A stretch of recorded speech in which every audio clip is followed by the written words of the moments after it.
జై శ్రీరామ్. భారత్ మాతకి మిత్రుల నమస్కారం. మిత్రులారా, మన రేపు ఉదయం 8 గంటలకు కౌంటింగ్ స్టార్ట్ అవుతుంది. ఆ కౌంటింగ్లో ఫస్ట్ రౌండ్ స్టార్ట్ అయినప్పుడు ఎట్లా అంటే పోస్టల్ బ్యాలెట్లోనూ ఇంకా వేరే వేరే విషయాలు మాట్లాడుకున్నప్పుడు కాంగ్రెస్ బీజేపీ ఈక్వల్ అని చెప్పేసి వస్తాయి. అంటే ఎన్డీఏ కూటమి సమాన సీట్లు అన్నట్టుగా వస్తుంటాయి.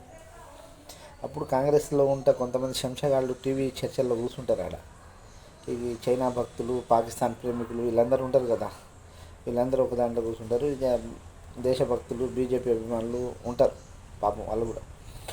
అయితే ఈ శంషగాళ్ళు ఏం చేస్తారంటే 8 గంటల వరకు మాట్లాడే మాట, బీజేపీకి అంత సీన్ లేదు, బీజేపీకి 2 సార్లు అధికారం ఇచ్చారు కాబట్టి 3వ సారి అధికారం ఇయ్యరు ప్రజలు, కాబట్టి బీజేపీ ఓడిపోతుంది, మీరు చూడండి ఇప్పుడు కాంగ్రెస్ ప్రపంచం స్టార్ట్ అయిందని చెప్పేసి అంటారు. క్రమేపీ 1 గంట తర్వాత 9 గంటలకు మళ్ళీ కౌంటింగ్ వస్తుంది. 9 గంటలకు ఏమొస్తుందంటే బీజేపీ 300 పై స్థానాల్లో ఉంటుంది, కాంగ్రెస్ వచ్చేసేమో 150 అట్లా ఉంటాం.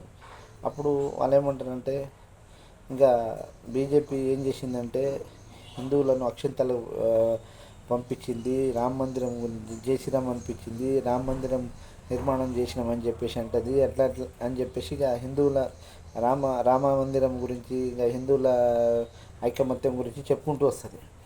అప్పుడు మనం ఆడ ఉన్న మన వాళ్ళు అడుగుతారు బీజేపీ వాళ్ళు, అరే అదే పని మీరు ఎందుకు చేయలేదురా లుచ్చగాళ్ళారంటే దానికి సమాధానం ఉండదు వాళ్ళకి. ఏంటంటే మేము లౌకిక ముసుగులో ఉన్నాం. ఆడ లౌకికవాదం ఎక్కడ కనిపిస్తుంది? 80% ఉన్న హిందువులను తొక్కిపెట్టి 20% ఉన్న వాళ్ళని లేపడానికి అది లౌకికవాదం అంటారా? బీజేపీ ఏముంటుంది, అందరూ సమానతత్వం ఉండాలని చెప్పేసి అంటుంది.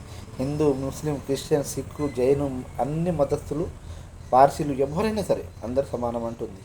కానీ వీళ్ళు ఏమంటున్నారు, వాళ్ళని లేపాలి, వీళ్ళని తొక్కాలని. 80% ఉన్న హిందువులను తొక్కాలి, వాళ్ళని మాత్రం లేపాలంటారు. ఈ విధానం తప్పని బీజేపీ అంటుంది. అది అర్థం కాక వాళ్ళు ఏం చేస్తున్నారంటే అదొక రకంగా వాళ్ళని బడకాయిస్తే రెచ్చగొడుతుంది.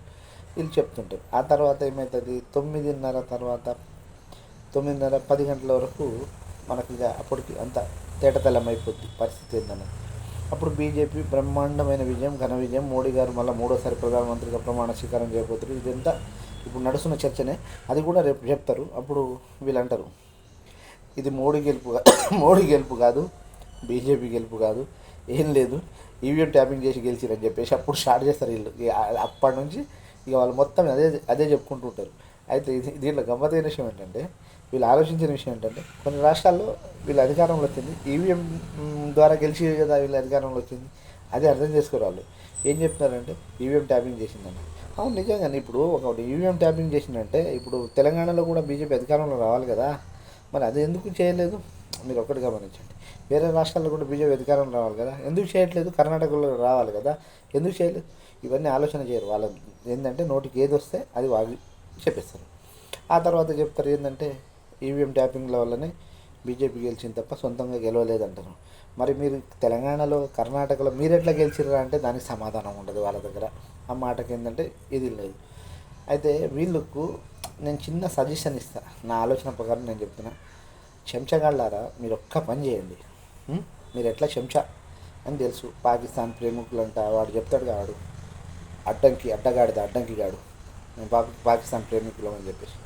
అట్లాంటి వాళ్ళు మీరందరూ ఏం చేయాలంటే బర్నలు తీసుకుంటారు. రేపు బర్నలు అంటే అది ఉంటుందిగా, కాలిన కాడ రాస్తారు ఆయింట్మెంట్, ఆయింట్మెంట్ తెచ్చుకోండి. ఎందుకంటే స్టాక్ అయిపోతాయి, మళ్ళీ ఎక్కడైనా నో స్టాక్ బోర్డు పెట్టే పరిస్థితి వస్తుంది. మరి తెలంగాణలో అయితే మాత్రం చెప్తున్నాను, బరాబర్ పెడతారు అది నో స్టాక్ బోర్డు అన్ని మెడికల్ షాప్లలో. అట్లనే అది బయట మంటకు, మళ్ళీ లోపల కూడా మండుతుంది కదా, ఆ మంటకు కూడా ఆ ఈనో ప్యాకెట్లో లేకుంటే ఇంకా ఏమైనా గ్యాస్ పాము అట్లాంటివి ఉంటాయి కదా కొన్ని, ఆ ప్యాకెట్లు నీళ్ళలో వేసుకునేవి, అట్లాంటి ప్యాకెట్లు కూడా తెచ్చుకొని పెట్టుకోండి. ఎందుకంటే లోపల మంట తగ్గాలి, బయట మంట తగ్గాలి మీకు. కాబట్టి మేము మంట తగ్గడానికి చేసాం. అక్కడ ఏ ఏ విధంగా చూసినా కానీ వీళ్ళకు బీజేపీ మీద రేపు 100% బీజేపీ అభిమానుల మీద మంట వీళ్ళకు ఉంటుంది. ఎవరికి? ఈ పాకిస్తాన్ ప్రేమికులకు, చైనా భక్తులకు, మరియు చెంచగాళ్లకు, మరి ఈ మధ్యలో మోడీ గారిని విమర్శ చేసుకుంటూ వీడియోలు చేసి బతికే కొంతమంది లుచ్చనా కొడుకులకు. కాబట్టి వీళ్ళందరూ కూడా అంటే కొంతమంది ఉంటారు చెంచనా కొడుకుల బ్యాచ్ అంటారు వీళ్ళని. ఈ బ్యాచ్ మొత్తం కూడా ఇవి తెచ్చుకొని దగ్గర పెట్టుకోండి. రేపు నో స్టాక్ బోర్డు పెట్టేస్తే మాత్రం అది బీజేపీల బాధ్యత కాదు. ముందే చెప్తున్నాం. మేము ఎందుకంటే ఫుల్ జోష్లో ఉంటాం భయ్. ఆ జోష్లో ఉంటాం కాబట్టి మీరు జర మంట మండుతుంది కాబట్టి ఆ మంటను ఆర్పుకోవడానికి ఇవన్నీ చేసి ముందర పెట్టుకుంటే మంచిగా ఉంటుంది అని చెప్పేసి నాకు ఒక చిన్న ఆలోచన వచ్చింది. అది చెప్తున్నా. ఆ టిప్స్ పాటించండి. లేదంటే మీ ఇష్టం, ఇక మీ కర్మ మీ ఇష్టం. అది నా ఆలోచన. చేసిన భారత్ మాతకి